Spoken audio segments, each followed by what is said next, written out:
it's for me the early engagement is really key. Yep. And that's bringing in the project team members as well. I bring those guys and girls in earlier to understand the process where it starts. So we're not handing over packages at the construction phase. We want to develop it together.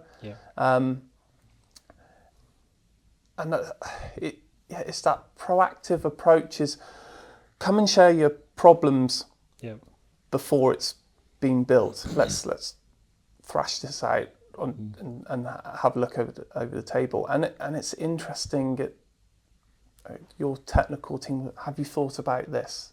Because we've been on projects where this will happen, this will happen, this will happen. Oh, I've noticed your slab structure.